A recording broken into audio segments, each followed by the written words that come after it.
இன்னித்த நம்ம topic cinema. 80களில் ஆரம்பித்த cinema ட்ராமாவோட தொடர்ச்சியாக ரொம்ப எக்ஸாஜரேட்டடாக இருந்தது. அதுக்கடுத்து வந்த 90s படங்கள் பற்றி நம்ம சொல்லவே வேண்டாம். யார் எந்த ஜென்ரேஷன்லேருந்து வந்தவங்களும் மனசு சோர்வாக இருந்தால் எடுத்து போட்டு பார்க்கக்கூடிய அளவுக்கு ஒரு மோட்டிவேஷனாகவும் அப்படியே ஒரு ஒரு உந்துதல் தரக்கூடிய படங்களாகவும் தான் 90s வந்த படங்கள் இருந்தது. கண்டிப்பாக 2000s வந்து அப்போ தான் டெக்னாலஜி அட்வான்ஸ் ஆகிருந்தது. ஸோ அதை பற்றின படங்களும் அதுக்கப்புறம் சோஷியல் அவேர்னஸ் கொடுக்குற படங்களும் நிறையா வந்துட்டு இருந்தது. அதே 2010s வந்து லவ், ஆக்ஷன், ட்ராமா, காமெடின்னு சொல்லிட்டு அதை பேஸ் பண்ணியே படங்கள் வந்துட்டு இருந்தது. அப்போ 2020s அப்போ 2020s என்ன ஃபுல்லாக பேன் இண்டியா தான், 1000 கோடி தான், அதை பற்றின மட்டுமே தான் டாக்ஸ் இருக்குது. அப்போ அதை பற்றி இன்றைக்கி பேசலாமா? கரெக்டு. அப்போ அதை பற்றி இன்றைக்கி பேசுவோம். Welcome to croissant sambar. அப்போ பேன் இண்டியானா என்ன? பேன் இண்டியாங்கிறது வந்து என்னை பொறுத்தளவுக்கு நம்ம ஒரு நல்ல படம் பண்ணோம். அந்த படம் வந்து என்ன படமாக வேணால் இருக்கலாம். அது தமிழ் படமாக இருக்கலாம், ஒரு கன்னட படமாக இருக்கலாம், மலையாள படமாக இருக்கலாம், ஹிந்தி படமாக கூட இருக்கலாம். எந்த லாங்குவேஜில் வேணால் நம்ம படம் பண்ணலாம். பட் ஆனால் அந்த படம் இந்தியா மார்க்கெட் ஃபுல்லாக ரீச் ஆகணும். அது வந்து ஃபார் எக்ஸாம்பிள் இன்றைக்கி இருக்கிற பேன் இண்டியா நான் பார்க்குறது எப்படின்னா, சும்மா எல்லா ஸ்டேட்லேருந்தும் வந்து ஒவ்வொரு பெரிய ஆக்டர் எடுத்து போட்டால் அது பேன் இண்டியான்னு சொல்கிறாங்க. பட் ஏன்னா என்னை பொறுத்தளவுக்கு உண்மையான பேன் இண்டியாங்கிறது நல்ல ஒரு படம் எடுக்கணும். அந்த படமே வந்து இந்தியா ஃபுல்லாக ரீச் ஆகி அதோட பப்ளிசிட்டி அதுவே தேடிக்கணும். ஸோ இது ஒரு நல்ல ஒரு படம் பண்ணோம்னா அதுவே பேன் இண்டியாவாக தான் இருக்கும்னு என்னோட கருத்து. நீ எப்படி ஃபீல் பண்ணுற? நான் என்ன நினைக்கிறேன்னா, 2010 வரைக்கும் ஒரு டிரான்ஸ்லேஷன் படங்களாக வந்துக்கிட்டு இருந்தது. ஒரு மொழியில் எடுத்து இன்னொரு மொழியில் டப் பண்ணி ஓடிக்கிட்டு இருந்த படங்கள் நல்லா ஓடலைங்கிற பர்ஃபார்மன்ஸோட விளைவு தான் வந்து இந்த பேன் இண்டியா படங்களும்னு எனக்கு தோணுது. என்ன இருந்தாலும் ஒரு மொழியோட ஆர்டிஸ்ட் ஒரு மொழிக்கு தானே ஃபேமஸ்ஸு. அதே ஆர்டிஸ்ட் இன்னொரு ஸ்டேட்டுக்கு போகும்போது ஃபேமஸாக இருக்கணும்னு அவசியம் இல்லையே. அப்படி இருக்கும்போது எப்படி எல்லா பக்கமும் இந்த படத்தை ஓட வைக்கிறது அப்படிங்கும்போது தான் சரி ஒவ்வொரு ஸ்டேட்லேருந்து ஒவ்வொரு ஆர்டிஸ்ட்டை கூப்பிட்டுக்குவோம். பெரிய பட்ஜெட் படமாக எடுத்தோம்னா எல்லா பக்கமும் நம்ம இந்த படத்தை ரிலீஸ் பண்ண முடியும், எல்லா ஆடியன்ஸாலையும் அது கூட ரிலேட் பண்ணிக்க முடியும். அப்படிங்கிறது தான் வந்து பேன் இண்டியான்னு இவால்வ் ஆச்சுங்கிறது என்னோட ஒப்பீனியன். ஆமாம், அதுவுமே இப்போ அப்படி தான் வந்துட்டுருக்கு படம். ஏன்னா நமக்கு வந்து பேன் இண்டியா அப்படின்னு சொல்லி நம்ம படங்கள் வந்து ஃபார் எக்ஸாம்பிள் நான் பாகுபலியை சொல்லுவேன் இந்த இடத்துல. ஏன்னா பாகுபலி தான் நமக்கு தெரிஞ்ச முதல் பேன் இண்டியா படம். ஏன்னா நான் என்ன தான் நம்ம வந்து நான் ஒரு சினிமா லவர், நான் வந்து மற்ற லாங்குவேஜ் படங்கள் பார்க்குறது ரொம்ப ரொம்ப கம்மி. ஸோ நான் அதிகமாக வந்து தமிழ் படங்கள் தான் அதிகமாக விரும்பி பார்க்குறேன். ஸோ அப்போ அந்த தமிழ் படத்தில் பார்க்கும்போது எனக்கு தெரிஞ்ச முதல் நான் பார்த்த பாகுபலி தான் வந்து எனக்கு பேன் இண்டியா. அப்போது அந்த படத்தில் வந்து அது வேர்ல்டு ஃபுல்லாகவே நல்ல ரீச் இருக்குது. இந்தியா ஃபுல்லாக பெரிய டாக் இருக்குது. நல்ல கலெக்ஷன் ரிப்போர்ட்டெல்லாம் பேப்பர்லேயும் நியூஸ்லேயும் பார்க்குறோம். இவ்வளோ பெரிய இதாக இருக்கா அப்படிங்கிற மாதிரி பார்க்குறோம். அதுக்கப்புறமா எனக்கு தெரிஞ்ச பேன் இண்டியாங்கிறது கேஜிஎஃப் சொல்லலாம்னா, கேஜிஎஃப்மே இன்னொரு பேன் இண்டியா. அது உள்ள நல்ல மார்க்கெட் 1000 கோடி 1500 கோடின்னு நல்லா கலெக்ஷன் எடுத்தது. ஸோ இப்படியே வந்து ஒரு படங்கள் வந்துட்டு இருந்தது. இதை இங்கேயோ வந்து அதர் ஸ்டேட்டில் இருக்க படங்கள் வந்து 1000 கோடி 1500 கோடின்னு கலெக்ட் பண்ணும்போது ஏன் இப்போ நம்ம வந்து புஷ்பா சொல்லாமே. ஏன்னா புஷ்பா வந்து ரீசெண்டாக புஷ்பா 1, 2 எல்லாம் வந்து 1000-2000 கோடின்னு போச்சு. இது வந்து எங்கேயோ தமிழ் சினிமாலேயும் அஃபெக்ட் பண்ணுதுன்னு நான் நம்புகிறேன். இது நீ எப்படி பார்க்குற? ரொம்ப உண்மை. இப்போது நம்ம கடைசி ஒரு 10 வருஷத்துக்குள்ளே எடுத்துக்கிட்டோம்னா நீ சொல்கிற மாதிரி பாகுபலிங்கிறது என்ன இருந்தாலும் தமிழ் படம் இல்லை, டோலிவுட்டோடது. அதுக்கப்புறம் காந்தாரா வந்தது, சாண்டல்வுட்டோடது. அது ஒரு பெரிய ப்ராஜெக்டாக இருந்தது. அடுத்து புஷ்பா வந்தது, அதுவும் டோலிவுட்டோட அடுத்த பெரிய ப்ராஜெக்டாக இருந்ததுங்கும்போது எங்கேயோ தமிழ்லேயும் அந்த மாதிரி ஒரு 1000 கோடி ப்ராஜெக்ட் வரணுங்கிறதோட ப்ரெஷர் இருக்கிறதுனால தான் பேன் இண்டியா வந்தது. இப்போ ரீசெண்டாக வந்த எல்லா பெரிய ஹீரோ படங்களுமே வந்து அதை மையமாக கொண்டு தான் எடுக்கப்பட்டிருக்கு. கரெக்டு, நீ சொன்னது ரொம்ப ரொம்ப பாயிண்ட்டு. ஏன்னா வந்து நம்ம இதுக்கு முன்னாடி வந்து நம்ம தமிழ் சினிமாவோட டீசர் ட்ரைலர்லாம் லான்ச் பண்ணுவாங்க. ஸோ அப்போ அதில் வந்து மேக்ஸிமம் ஆரம்பத்துலேருந்து நம்ம பார்த்ததெல்லாம் என்ன, அந்த டைட்டிலோட ஃபாண்ட் வந்து ஒன்று இங்கிலீஷில் வரும், தமிழில் வரும், அவ்வளோதான். ஆனால் இப்போ ரீசெண்டாக வர்ற படங்களை நீ நோட் பண்ணியிருந்தீங்கன்னா எனக்கு தெரிஞ்சு இந்த ஜெயிலரு, லியோ இதிலெல்லாம் நம்ம எடுத்தோம்னா வந்து அந்த ட்ரீசர் முடிஞ்சதுக்கப்புறமா அந்த டைட்டில் கார்டு வந்து எல்லா லாங்குவேஜ்லேயுமே அந்த டைட்டில் வரும். லியோங்கிற ஒன்று வந்து எல்லா லாங்குவேஜ்லையுமே அதோட மாறி மாறி வரும். ப்ளஸ் வந்து எல்லா லாங்குவேஜுக்கும் போய் ரீச் ஆகணும் அப்படிங்கிறனால இன்றைக்கி தமிழில் பேர் வைக்கிற தமிழ் படங்கள் ரொம்ப கம்மியாயிருச்சு. இப்போ எல்லாம் மேக்ஸிமம் வந்து இங்கிலீஷ் டைட்டிலாக வச்சுக்கிறாங்க. லியோ, மாஸ்டர், அதுக்கப்புறம் ஜெயிலர். ஸோ இப்போல்லாம் வந்து அப்படி மாறிடுது. ஸோ இப்போ இது வந்து ஒரு நல்ல சினிமாவுக்கு போகுமா அப்படின்னா, ஏன்னா டைட்டில் வச்சு இங்கே ஒன்றும் பண்ண போகிறதில்ல. பட் ஆனால் இன்றைக்கி எல்லாமே வந்து ஒரு பேன் இண்டியாவை மையமாக வச்சே தான் ஒரு டீசர் கூட வந்து நமக்கு இன்றைக்கி மேக் பண்ணுறாங்களோங்கிற ஒரு கருத்தும் இருக்குது எனக்கு. இப்போது வர பேன் இண்டியா படங்களே கான்சென்ட்ரேட் பண்ணி இப்போ அடுத்த வர பரப்போட படமும் இது வந்து ஒரு 1000 கோடி தாண்டும் அப்படிங்கிறது, பூஜை போடுறதுக்கு முன்னாடி 1000 கோடி தாண்டணும் அப்படிங்கிற இன்டென்ஷனில் எடுக்கப்படுறதுனால நிறைய விஷயங்களை நம்ம சினிமாவில் இழக்கிறோம் அப்படிங்கிற எண்ணமும் அப்படிங்கிற விஷயத்தையும் இப்போ யோசிக்க வேண்டியதாக இருக்குது. அதில் நான் ரொம்ப முக்கியமாக ஃபீல் பண்ணுறது வந்து நல்ல ஸ்க்ரீன் ப்ளே உள்ள படங்கள் அப்படிங்கிறது வந்து இப்போது கொஞ்சம் குறைவாக இருக்குங்கிறது என்னோட எண்ணம். கண்டிப்பாக என்ன இருந்தாலும் கதைகள்ங்கிறது வந்து பெருசாக நமக்கு வந்து மாறுறதில்ல. அதாவது ஒரு ஹீரோ இருப்பான், அதுக்கப்புறம் அவனுக்கு திடீர்னு ஒரு பிரச்சனை வரும், அப்புறம் அவன் அந்த பிரச்சனையை தாண்டி வரத்துக்கு யாரையும் ஒருத்தர் அவனுக்கு உதவி பண்ணுவாங்க, ஒரு வில்லன் வருவான், எதையோ ஒன்று அந்த ஹீரோ கிட்டேருந்து எடுப்பான், திருப்பி வருதுங்கிறது வந்து அந்த கான்செப்ட் ஆஃப் ஹீரோஸ் ஜர்னிங்கிறது பெருசாக மாறல. ஆனால் அந்த ஹீரோஸ் ஜர்னியவே நாம் எப்படி கொண்டு போகிறோங்கிறதுல தான் கதை மாறுபடுது. இப்போ வந்த படங்களில் ஒரு நல்ல ஸ்க்ரீன் ப்ளே உடைய படங்கிறதும் வந்து ரொம்ப எண்ணிக்கை கம்மியாக இருக்குங்கிறது ரொம்ப வருத்தத்தக்கதாக இருக்குது. இந்த மாதிரி வேற என்ன இருக்குதுன்னு நீ நினைக்கிற? கரெக்ட், நீ ரொம்ப நல்லா சொன்ன. நான் இந்த மாதிரி நல்ல ஸ்க்ரீன் ப்ளேவை தாண்டி நல்ல ஒரு ஸ்டோரி டெல்லிங்குமே இன்றைக்கி ரொம்ப கம்மியாயிருச்சு. நல்ல ஒரு ஸ்டோரி டெல்லிங் பண்ணலாம். இன்னும் வந்து அதாவது நான் என்ன சொல்ல வரேன்னா, இன்னும் பெட்டர் ஸ்டோரி இருக்கலாம். அதே மாதிரி வந்து ஆக்ட்ரஸ் வந்து இன்னும் நல்லா நடிச்சிருக்கலாம். நான் என்ன ஃபீல் பண்ணுறேன்னா, இன்றைக்கி வந்து ஒரு பெரிய ஹீரோக்கள் படம் வரும்போது நம்ம ரொம்ப எதிர்பார்க்குறோம். அந்த படம் வந்து இன்றைக்கி டேரக்டர் இப்போது இவங்க இருக்காங்க, ஹீரோ இவங்க இருக்காங்க, ஹீரோயின் இருக்காங்க, இவ்வளோ ஆர்டிஸ்ட் சேர்ந்துருக்காங்க, அப்போ நல்ல ஒரு அவுட் வரும்னு எதிர்பார்க்குறாங்க தமிழ் ஆடியன்ஸு. ஆனால் மோஸ்ட்லி இன்றைக்கி ரிலீஸ் ஆகிற எல்லா படமும் வந்து டிசப்பாயின்மெண்ட் தான் கொடுக்குது.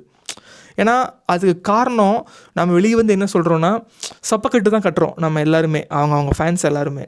இல்லை என்னோடய ஹீரோ அட்லீஸ்ட் வந்து இதை அவர் வந்த ஃபேன் ப்ரெசன்ஸ் அது போதும் அப்படின்னு வந்து எங்கேயோ நம்ம வந்து நல்ல ஒரு ஆக்டிங் அப்படிங்கிறதெல்லாம் வந்து இன்றைக்கி நம்ம இழந்துக்கிட்டு வந்துட்டுருக்கோமோ.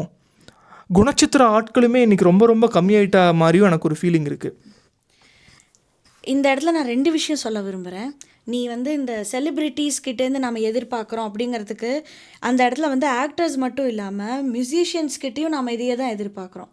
இதுக்கு ஒரு எக்ஸாம்பிளாக நான் சொல்ல விரும்புகிறது வந்து இப்போ ரீசெண்டாக சாய் அபியங்கரோட மியூசிக்கில் வந்த பாடல்களை நம்ம எடுத்துக்கிட்டோம்னா, நம்ம சாய் அபியங்கரோட ஆல்பம்ஸ் கேட்டுட்டு எல்லாரும் ரொம்ப ஹை எக்ஸ்பெக்டேஷன்ஸ் வச்சுருந்தோம். எஸ்பெஷலி ரீசெண்ட் டேஸில் பெரிய படங்களுக்கெல்லாம் அனிருத் மட்டும் போட்டிருக்கும் போது ஒரு புது மியூசிக் டைரக்டர் வராரு அப்படிங்கும்போது அவர் பேரில் இந்த எக்ஸ்பெக்டேஷன்ஸ் ரொம்ப அதிகமாக இருந்தது. அப்போ இப்போ வந்து எல்லோரும் சொல்கிறாங்க இது ஒன்றும் மோசமாக இல்லையே அப்படின்னு சொல்லிட்டு. ஆனால் அந்த எல்லா காசு வரணும், இன்னும் நிறைய ஃபேம் வரணுங்கிற பெர்ஸ்பெக்டிவில் எடுக்கும்போது எங்கேயோ மியூசிக்கோட தரமுமே குறைஞ்சி தான் போச்சு. கண்டிப்பாக அப்படிங்கிறது ரொம்ப இதுவான விஷயம். அது ஒரு உண்மையான ஸ்ட்ராங் பாயிண்ட்டு. இப்போ நம்மளே வந்து கிட்டத்தட்ட 4 பாயிண்ட் நம்ம சொல்லிட்டோம். ஒரு நல்ல ஸ்க்ரீன் ப்ளே இன்றைக்கி நம்ம இழந்துட்டு வந்துட்டுருக்கோம். இன்னும் பெட்டர் ஸ்டோரி டெல்லிங் இருக்கலாம், பெட்டர் சூஸ் பண்ணுற அந்த ஸ்டோரியை சூஸ் பண்ணுறதே இன்னும் கூட நல்லா இருக்கலாம். அதே சமயத்தில் வந்து இப்போ நீ சொன்ன மாதிரி நல்ல மியூசிக் நம்மக்கிட்ட இப்போது கம்மியாயிட்டு வந்துட்டுருக்கு. இதில் இன்னொன்று நான் ஆட் பண்ணுற வேண்டிய விஷயம் என்னென்னா வந்து க்ரியேட்டிவ் ஸ்டோரி டெல்லிங். ஸோ இன்றைக்கி வந்து எத்தனை படங்கள் வந்து வித்தியாசமான ஒரு கதை களத்தில் வருது, ரொம்ப நார்மல் டெம்ப்ளேட்லேயே வந்துக்கிட்டு இருக்கு. அதை தாண்டி இன்றைக்கி வந்து நம்ம புதுசாக எதுவுமே நமக்கு பார்க்க மாட்டேறோமோ அப்படிங்கிற ஃபீலிங் எனக்கு இருக்குது. இது நான் முன்னாடியே சொல்ல வேண்டியது இப்போ திருப்பி சொல்கிறேன். குணச்சித்திர நடிகர்கள் பற்றி நீ சொன்னதை வந்து இப்போது நம்ம ஒரு நகைச்சுவை ஆகட்டும் எதுவாகட்டும் இப்போ வரைக்கும் நம்மளோட மீம் டெம்ப்ளேட்டில் இருக்கிறது வடிவேலு தானே. அவருடைய ஒரு இடத்த நமக்கு ஃபில் பண்ணுறதுக்கும் அந்த மாதிரி பல ஜாம்பவான்கள் விட்டுட்டு போன இடங்களை ஃபில் பண்ணுறதுக்கு ஆக்டர்ஸ் ஆகட்டும் ஆக்ட்ரஸஸ் ஆகட்டும் சப்போர்ட்டிங் ரோல்ஸ்லேயாகட்டும் இப்போ ஃபில் பண்ணுறதுக்கு யாருமே வரல. எல்லாருமே வந்து ஒரு ஒரு எஃபெமெரல் ப்ரெசன்ஸ், அதாவது எல்லாரும் வராங்க மறைஞ்சு போயிடுறாங்க, அவ்வளோவே தான் இருக்குது. ஒரு டக்குன்னு மறைஞ்சு அணையிற ஒளி விளக்காக தான் எல்லோரும் இருக்கணும்னு நினைக்கிறாங்களே ஒழிய ஒரு லாங் லாஸ்டிங் இம்பேக்ட் க்ரியேட் பண்ணுற இது இப்போ வந்து எங்கேயோ அந்த பணம் சம்பாதிக்கிற மோட்டிவ் பின்னாடி மறைஞ்சு போயிடுதோன்னு தோணுது. கண்டிப்பாக இதில் வந்து நம்மளே இப்போ கிட்டத்தட்ட வந்து ஒரு 5-6 பாயிண்ட் நம்ம சொல்லிட்டோம்.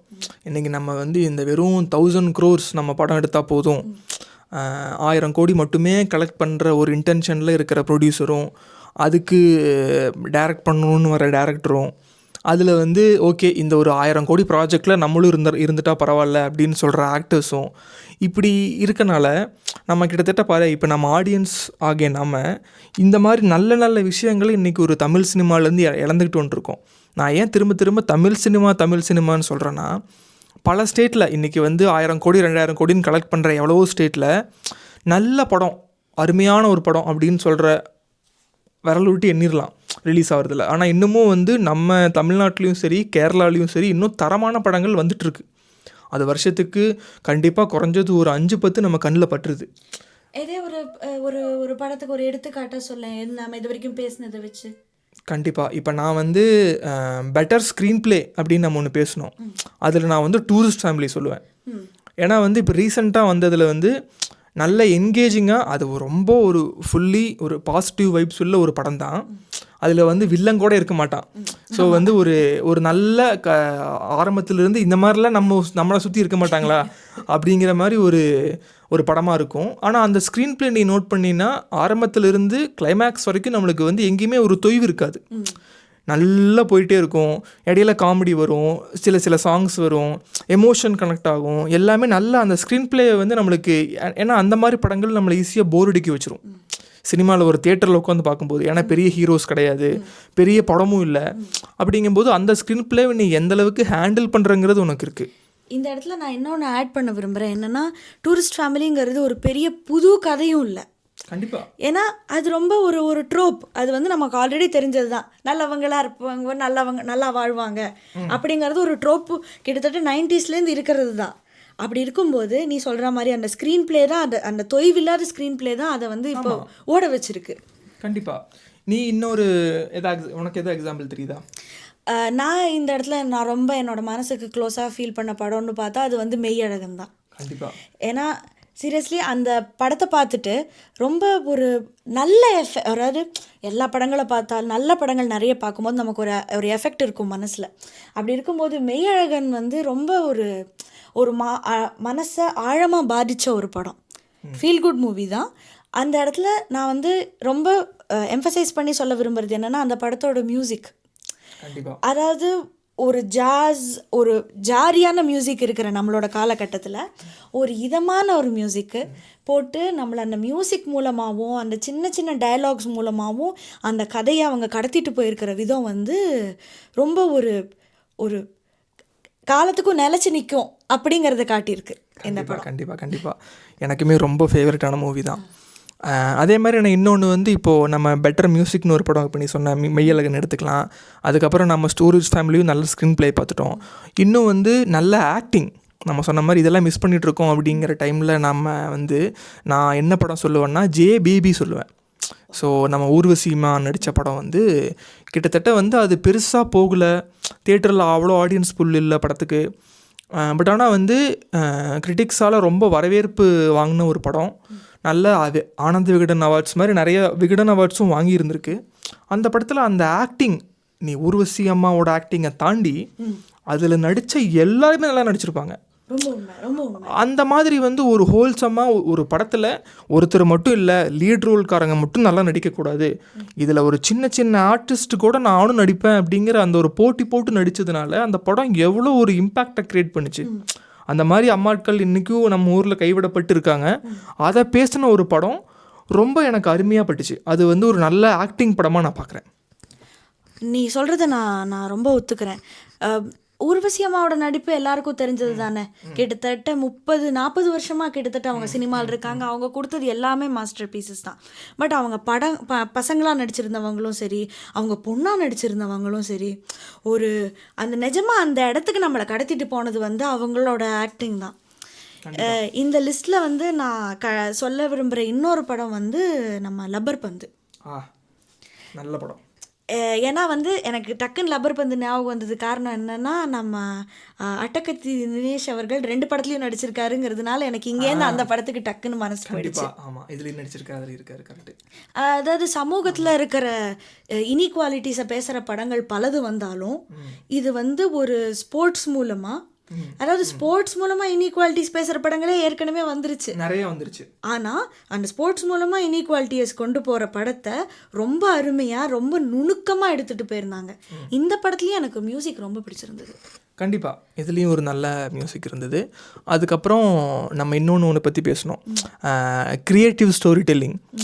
இப்படியே நம்ம வந்து ஓகே முதல்ல எடுத்தோன்னு ஒரு இன்ட்ரொடக்ஷன் இருக்கும், ஹீரோ இன்ட்ரொடக்ஷன், அதுக்கப்புறம் ஒரு நல்ல இன்ட்ரொடக்ஷன் பாட்டு, அப்புறமா ஒரு காமெடி, அப்புறமா வந்து ஒரு வில்லன் என்ட்ரி, இப்படிங்கிற மாதிரி தான், அப்புறமா ஒரு கிளைமேக்ஸ் இருக்கும். இது இப்படியே நம்ம வந்து பார்த்து பழகினவங்களுக்கு க்ரியேட்டிவ் ஸ்டோரி டெல்லிங்கும் நம்ம ஆடியன்ஸுக்கு பிடிக்கும். ஸோ அந்த விதத்தில் நான் வந்து இப்போ ரீசெண்டாக ரிலீஸ் ஆன நல்ல படம் ராமோட பறந்து போ. அது வந்து ஒரு அருமையான ஒரு படம். ஏன்னா அது வந்து என்னென்னா ஒரு இன்னைக்கு இருக்கிற அப்பா அம்மாக்கள் வந்து அவங்க இப்படி அவங்களோட பிஸி ஷெடியூலில் காசுன்னு மட்டுமே ஃபோக்கஸ்டாக இருந்துட்டு பசங்களை வந்து பெருசாக கவனிக்கிறதில்ல. அப்படி இருக்க ஒரு வீட்டில் ஒரு பையன் வந்து எவ்வளோ சுட்டித்தனமாக இருக்கான், அவனுக்கு அவன் பிடிச்சதை பண்ணுறான். ஸோ அதுக்கு ஃபாலோ பண்ணி போகிற அப்பா அப்படின்னு சொல்லிட்டு வந்து அதில் அந்த படத்தில் மியூசிக்கும் ரொம்ப நல்லா இருந்தது.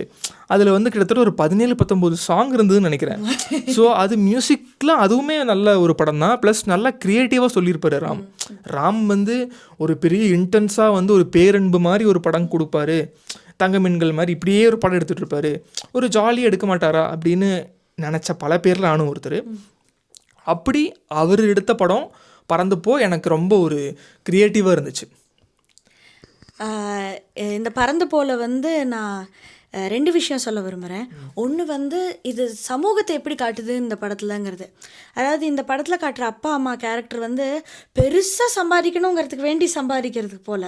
இப்போ இருக்கிற பொருளாதார நிலைமையில் அப்பா அம்மா 2 பேரும் போய் கஷ்டப்பட்டாதான் குழந்தைக்கு சொல்லிக்கிற மாதிரியான ஒரு எதிர்காலத்தை கொடுக்க முடியுங்கிற ரியாலிட்டியை காட்டினதோடவும் சரி, இவ்வளோ நாள் நாம் வந்து ஒரு காமெடி நடிகராகவே பார்த்த சிவா வந்து இதில் வந்து இதுலேயும் ஆஃப்கோர்ஸ் காமெடி இருக்குது, ஆனால் அதில் வந்து ஒரு நடிப்பு திறனையும் ஒரு யதார்த்தமான கதையும் வந்து அவரோட நடிப்பு மூலமாக அவர் கொண்டு வந்திருந்ததும் வந்து ஒரு ரொம்ப பெரிய ப்ளஸ்ன்னு நினைக்கிறேன் நான் இந்த படங்களுக்கு.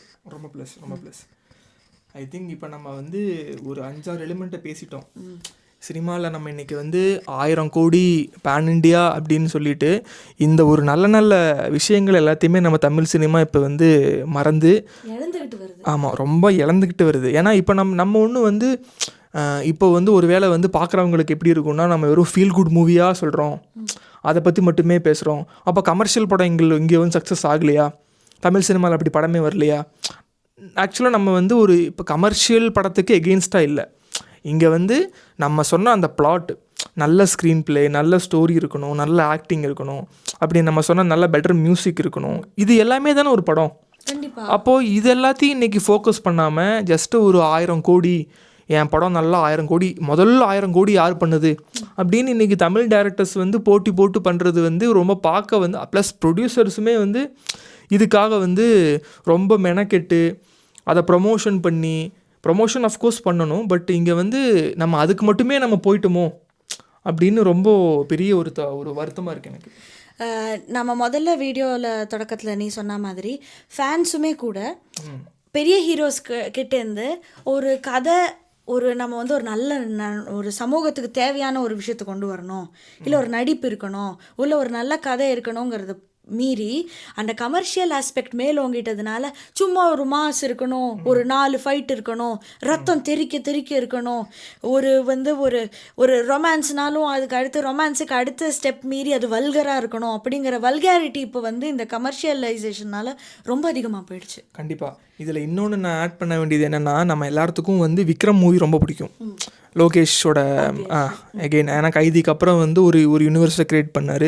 அதில் வந்து ட்ரக் மாஃபியா அப்படின்னு சொல்லிட்டு வந்து ஃபுல்லாக ஒரு பெரிய ஒரு படமாக ரோலெக்ஸ்ன்னு சொல்லி அந்த மாதிரி எல்லாம் ஒரு படம் பண்ணியிருந்தார்.